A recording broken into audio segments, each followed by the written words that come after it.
Well, hello, welcome in everybody. Every Wednesday we do What's New Wednesday, so that's kind of what we're just about to jump into. So what are we going to be talking about this week? It's a pretty slow week because we're in between leaderboards. Leaderboard 2 has just ended. Leaderboard 3 starting up shortly after they finished. Their audit is supposed to last about a week, so we should probably see Leaderboard 3 sometime next week. Hopefully by next What's New Wednesday, we'll have plenty to talk about. We're going to talk about what we always talk about. What's the token price been doing? We'll talk about the leaderboard results and the token allocation. How much tokens has everybody been getting? By that same sort of extension, we are going to be talking about some of the huge crafts that we've seen happen this last week as the leaderboards closed out. We saw a unique craft and what that kind of means for the token price, the leaderboard, and these big crafts. They're kind of all connected, so we'll kind of dive into that a little bit. So yeah, first things first is token price. Last week I said that I was feeling less bearish than I was the week before. That's mainly because we had just seen a huge sell-off. We saw a sell-off all the way down to 24 cents, which immediately got bought up, and then we were kind of ranging at around 34 cents. So less bearish than I was the Tuesday before that, which was right before the sell-off. That last Wednesday that we were talking, we might see some positive price action. That's partially because we saw this RSI that was making lower lows and lower highs, lower lows, lower highs, lower highs, lower lows. But then we got it to about here, right? This is where we were last week. We're looking at this little bit of the RSI here,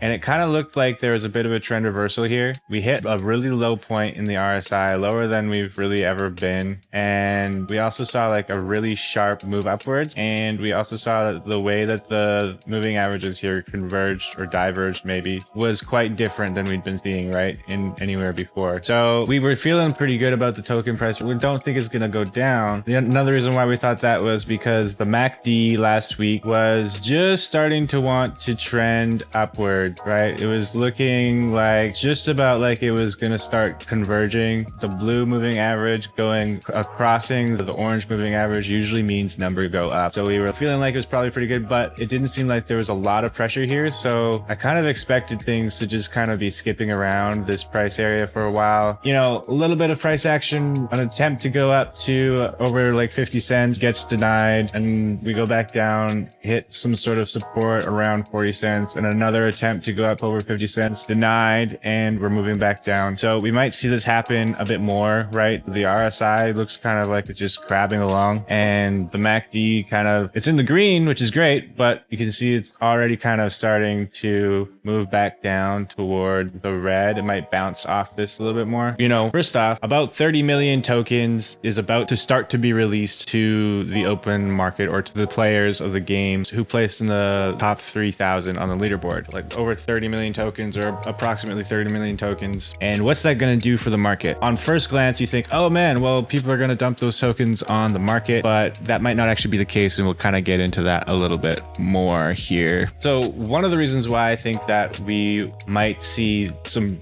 really crazy price action is because people might be buying tokens to prepare for the next leaderboard, or the next sort of push to getting in the top places of the leaderboard. So kind of in that same vein, we'll take a look at post someone made. Savage Studios, big time player, big time partner. They made this post today about the leaderboard and the tokens. It's only 50 seconds. We might as well watch it. 2.5 million tokens be airdropped to the top 3,000 players of the leaderboard round 2 in BigTime. Which means these top 5 contenders will be airdropped the current equivalent of $1 million.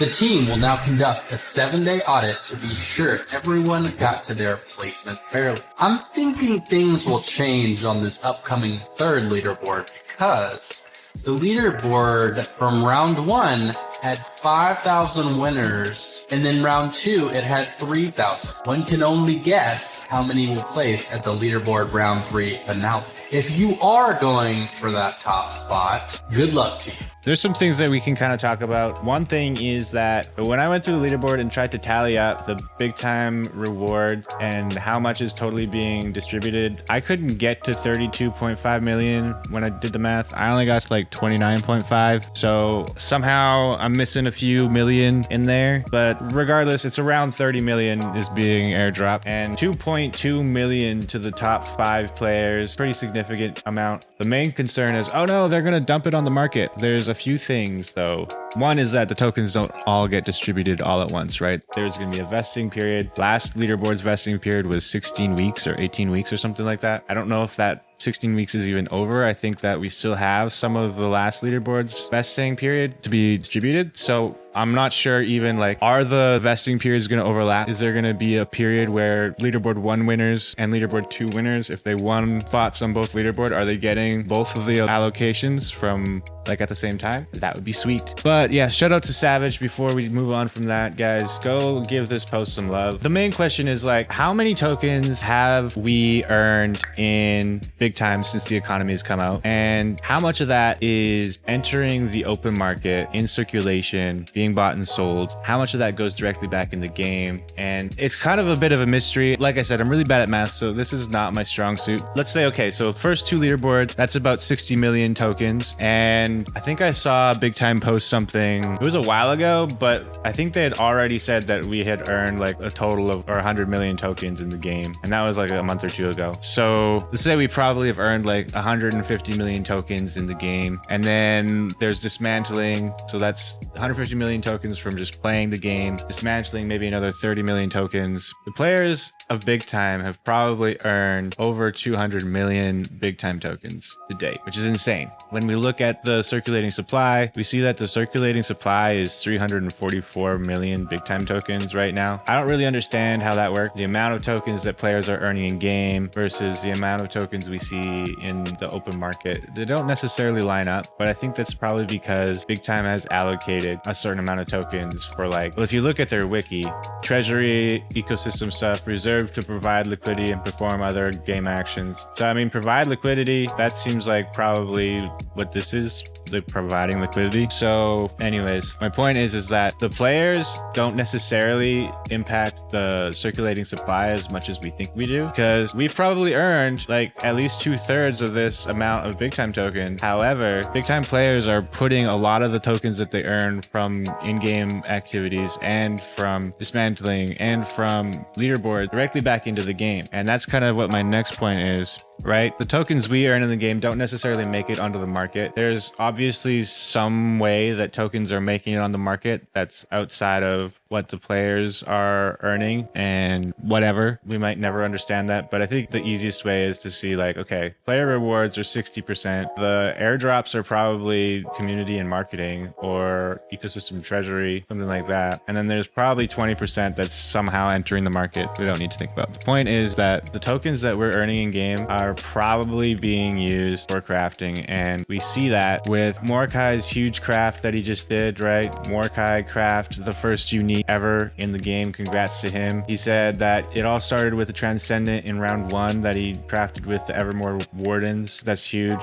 Transcendence alone costs over 1 million tokens to craft, guys, if you're crafting from common all the way up. So my point is that if you're trying to be on the top leaderboard, you aren't selling any of your tokens. You might get 1 million tokens from the leaderboard, but I mean, a unique craft takes more than 1 million tokens to craft. Like Whale D Shark, for example, he also made a huge craft during the last leaderboard final rounds, right? And it just finished completed crafting, but he crafted a Transcendent. And that's allegedly, to craft Transcendent, it costs about $750,000 if you're crafting it all the way from common up to Transcendent, just in like crafting materials, i.e. BigTime. Right. So, I mean, that's huge. These are huge crafts. The huge whales here, they're sinking millions of BigTime tokens into the game. And it really makes you think, okay, well then coming back to the leaderboard, is airdrop going to affect the BigTime token price negatively or positively? And by negatively, I mean, will we see the token price drop from a huge sell-off with these BigTime token allocations? I don't think so. You know, I actually think it's more likely that we will see the token price increase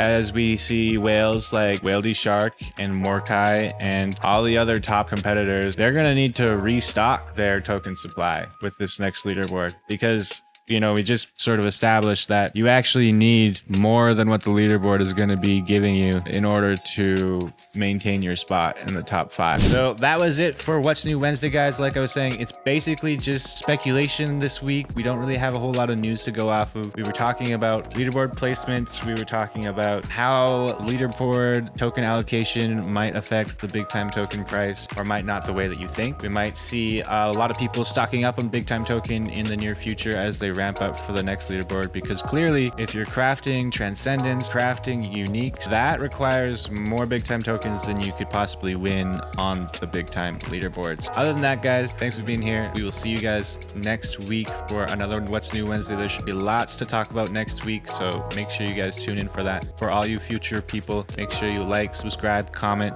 share, retweet, do all that stuff. Yeah, we'll see you guys next week.